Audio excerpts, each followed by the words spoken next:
How you guys doing? Thank you for joining us. Welcome back to SB252. So the Philadelphia Eagles have just gotten a big-time divisional victory against the Atlanta Falcons. Final score 15-10. Now, an interesting note, the Eagles were the first seed ever to be an underdog in the divisional round, and their defense leads the charge. Nick Foles throws for 246 yards en route of victory. Philadelphia is on to the championship round. And again, I knew all week from the very beginning, as soon as Vegas said that the underdog would be Philadelphia, I was like, oh, come on. And he even predicted Atlanta in this ball game. Sure did. He said that the Eagles would come out and play the way that they did at the beginning. Yes, they made a whole bunch of mistakes. Yes, Ajayi fumbled. Yes, Clement fumbled and Foles had to pick it up.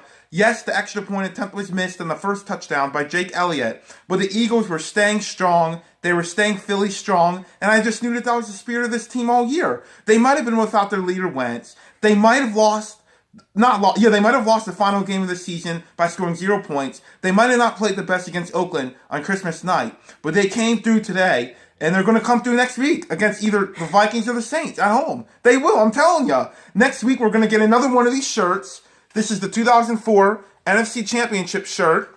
We're going to get another one next week. And it's going to be real awesome. I'm telling you. You know, Eagles fans are very rabid, okay? So, listen, you got to settle down and realize, yes, I did predict the Atlanta Falcons to come in there and get a victory. You know, I know the Atlanta Falcons played some good football last week against the Rams, who were doing exceptional, especially on the offensive side of the ball. We think about Atlanta, had an 8-minute drive last week. Devontae Freeman ran for 66 yards and Coleman added 46. Matt Ryan has not thrown an interception all postseason long. And the Eagles are just lucky that Julio Jones has dropped a couple passes this season, because at the end of that game, Julio Jones dropped that pass. And also, the corner had pass interference on that play. There's no excuses for that, but give the Eagles a lot of credit. They played very solid defense in this one. Remember, in the NFL, teams only run the ball against them 21 times per game.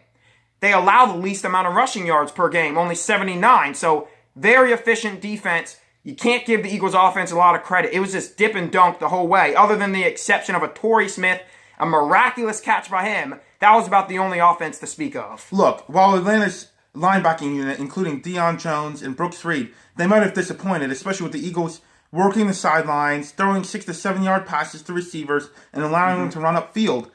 You got to give the Eagles play calling credit. I know it might have not been the best game from Nick Foles. It wasn't like spectacular. It had nothing to do like with the way Wentz is able to throw it down the seams and throw it down the field in such an aggressive manner. But this team was able to adjust from the beginning of the game. And that's what football is about. It's about getting that W. You want that W in football. It's not just about winning ugly. And I would say the Eagles didn't win just ugly. I think that they actually put it together pretty well. And if you look at the way that they stopped Matt Ryan, I mean, the only 2 times Atlanta got a score in this ball game was whenever the Eagles turned the ball over the 2 times. So there is a lot of pluses to the Eagles. You know, I got to give the Eagles a lot of credit. They have not allowed a touchdown all year in the final 2 minutes. You know, they were able to get out there, stop Matt Ryan. He did have over 200 passing yards, but at the same time, if the Philadelphia Eagles want to beat a team like the Minnesota Vikings or the Saints, they got to clean it up. And I'm not sure without Wentz, the general. You see, I saw a lot of mistakes on offense beyond the fumbles. It was, miscommunications. When Foles went to go hand the ball, I believe it was to Blunt, he just bluntly dropped it. Then at the goal line, he went to go hand the ball, I believe it was Clement, yeah. He dropped the ball, and Foles had to recover it. They couldn't quite get a touchdown on that play, but fortunately, on 4th down, which they went for 26 4th downs this year, very aggressive head coach, they were finally able to get it. So the Eagles, not on the same page offensively with Foles. I don't see them going to the Super Bowl, but they did get the win. I'm more so disappointed. Even you said, before the Falcons lost, you said that even if the Falcons win, that you would be disappointed in Atlanta. So yeah, exactly. I'm disappointed in the Falcons. I thought they put together a better performance. But Matt Ryan had never won a road playoff game until last week. Well, he doesn't get another one. Eagles get the win. Anything else to add? I just want to say congratulations to Philly. Congratulations to Eagles. And we're going to see you next week. We're going to be next week back on this channel. Yeah. Blowout, not blowout, whatever it is, win or loss, rain or shine, we'll be right here. Yeah. And the Eagles will be right there in Philly. Yeah. Like I said, I got to give the Eagles credit. I'm not here to bash Eagles fans, so don't think I'm here to bash Eagles fans. I'm just a little concerned with them moving on to the future.